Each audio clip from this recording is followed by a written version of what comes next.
maybe a time when you weren't a good father or a good mother or a good brother or sister, or you were a bad child, or you didn't do a good job, or you lied, or you were dishonest, or you stole. No one knows this but you, or something you feel good about, say, you know, I was a real dog in me to do that. Something you just really regret. So we make a list of all those things. All of us have some of that. Somebody say there's some good in the worst of us and some bad in the best of us. So none of us escape. Now here's something I want you to do. I want you to become involved in an active process to get some clutter out of your life. So if there's any area in your life that you need to clean up, start working on it. I'm going home tonight to clean my closets. Any of you got any cluttered closets? Oh, raise your hand, please. Good. Let's go home. Let that be our task this week. See, the first law of the universe is order. Go home and clean the closet out. Get the clutter out. Start letting some of this junk go to make some room for something else. Do that with people. There's some people who's cluttering up your life. They serve no purpose whatsoever. They're just holding and occupying the space that somebody useful, positive, nurturing, and contributing could be holding that space. You don't even have time to look to see what else is out there because you all have all of these people surrounding you that's not enabling you to grow. So look at what is it I need to get out of my life. Just start cleaning this stuff out. Getting the drawers together, your dresser drawer, just getting stuff together. Just get them together. Maybe your car. I got to clean my car too. Got a lot of stuff in there. I live in my car. You know, can't put anything in my trunk. I got all kind of little things back there. 2 of my children back there in the trunk, you know. Everything, stuff everywhere. So I say, hey, let me just get this together. See, whatever you have in your environment is a reflection of your consciousness. So you got all that chaos there. That represents some disorganized, cluttered section of your mind. So let's get all that out of there, all right? Work to get that out, clean that up. Anybody that you feel very strongly about, have some negative feelings about, let's look at some good reasons to forgive them. Number one, you must try and see what has happened or see things from that other person's point of view. Let's look at it from their point of view. That's one area. That's number one. Then number two, holding a grudge hurts you. It doesn't hurt them. So just for good health and peace of mind, let it go. Any feeling of resentment or anger or hatred is called to me the load of bitterness within. Every thought that we entertain produces a chemical in our brain that impacts the body's immune system. And besides, this person you're hating, they probably are not even aware of it. If someplace having a good time, don't even know you're really hating them. You've turned up the steam, gone from dislike to hate, intense hate. And here you are killing yourself, making yourself vulnerable to various types of illnesses, putting yourself in bad health. And I say that person is not worth your sacrificing your health or 1 minute of peace of mind. 1 minute of anger robs you of 60 seconds of happiness. So decide it doesn't matter. Let it go and experience the dignity and the magnanimous sense of character of being big enough to move on and get on with your life. Letting it go so you can grow. Next step. Lack of self-acceptance. How does it show up? How does it manifest itself? See, all of us have greatness within us. But when you don't come to grips with your greatness and you don't work to develop it, if you're not seeking it out, if you're not finding where it is, if you're not trying to locate it, if you're not experimenting with your life to try and find out what fits for you, I'm saying that you're positioning yourself to be a miserable person, an unfulfilled person. How else do we do it? Procrastination. We just put things off over and over and over again. Why? Because we haven't accepted it. We don't feel deserving. We don't feel that we're good enough. So we sabotage ourselves by not ever taking care of business. We get real busy doing a lot of things where we don't have any time. Well, I'll never forget Og Mandino in the book called University of Success.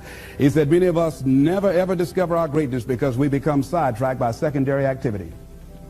We start doing so many things, we just give our time away until we don't have any time for ourselves or any time to do the things that we want to do.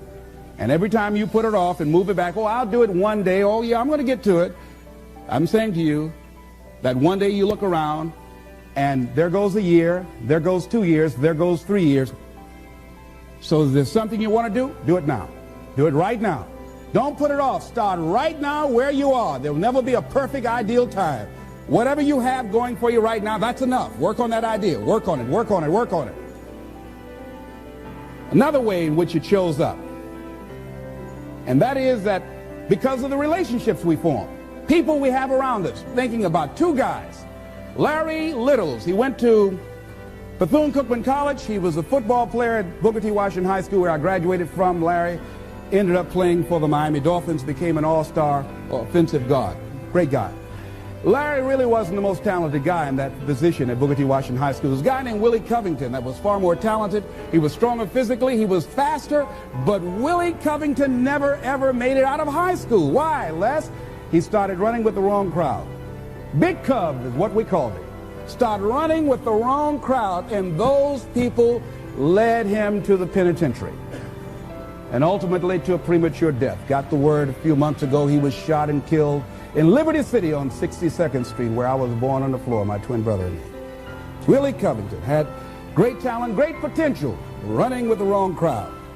Watch out with the relationships you have. What kind of person are you becoming because of the relationships that you have right now? Do those people contribute to you? Do they help you grow and develop yourself? What kind of person are you becoming?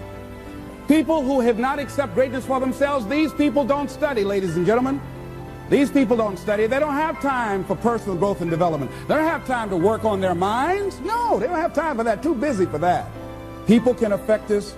Our peers can affect us. Our environment can affect us. Just working consciously to overcome the poverty consciousness that I was raised in. The feeling constantly of saying, Les Brown, you deserve this. There's no need for you to be afraid. It's not too good to be true. It's true because you've earned it. The old-fashioned way, you have worked for it. But every once in a while, it comes up when I least expect it. My heart starts beating fast. And I start questioning myself and doubting myself. And I have to catch myself. You've got to be consciously conscious. So let's look at how we can begin to evaluate our self-esteem, our self-approval. Number one, to determine the height of your self-approval, it's important that you evaluate yourself, because you know you quite well, but it's almost impossible to do it totally by yourself. You must get some caring feedback. Find somebody close enough to you that has observed you or been around you that you value their opinion, and ask them, how do they see you? How do they rate you in terms of your self-esteem? And then compare what you have with what they say. See, there are things many times that people can see in us that we can't see because it's a blind spot. If I were to be talking to you and my breath is offensive and you don't tell me, and then I go around, not only do you know, everybody else around here knows. And then when I'm walking toward people, they say, oh, Les, I'll be right back, you know. And I don't know why people say, well, Les, we thought we wanted you to come to the party, but you can't come. Now, all you had to do is just tell me, say, Les, you need to gargle with some ammonia or something, you know? Have you ever smelled someone's breath and didn't tell them? Raise your hand if you don't know.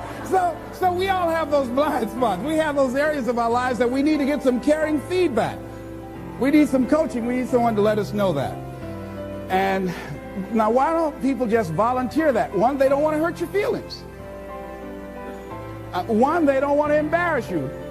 But see, there are some people you know they don't want to hear it. They're going to argue with you. They're going to become defensive. If you're one of those people, just decide to shut up and listen. Next thing is, a good barometer to check out how you feel about yourself is how well you handle compliments. When someone pays you a compliment, can you handle it well? Lady was coming down the hall. They said, oh, what a beautiful dress you have. Oh, it's nothing. I caught it on sale. Nothing. No, I didn't ask you, did you get that on sale? I just said, it's a beautiful dress. Can you handle compliments well? That's a good barometer about your self-esteem. Can you handle criticism well? Can you give criticism? Next thing is, what are your expectations? What do you expect to get from life? What do you expect to get from your business? What do you expect to get from your relationships? What is your ideal day? What is it that you expect from this experience, this trip, this journey that you're involved in? People that have a strong sense of self-approval, they have high expectations for themselves and from life and from others. See, a lot of people don't expect much from life. So they don't shoot for much. They're not preparing for much. A lot of people are just showing up in life. A lot of people just get up in the morning and they go through the day, they go to the job just to pull a check down, watching the clock coming in. So you want to be a different kind of person as you forward your life. You want to get something out of this. If you're going to do it, it's worth your time, your energy. You've got some expectations from this. I do not let people waste my time. Someone want to meet with me, excuse me, what is this dealing with? I want to get to the bottom line. Because if it does not measure up to my expectations, I'm not going to invest my time. I don't have the luxury to waste time. I'm expecting some great things from life. And so I have to spend some time working on myself and developing myself. So examine your expectations versus your wishes. Some people wish they could do better, but some people expect to do better. Where are you on that?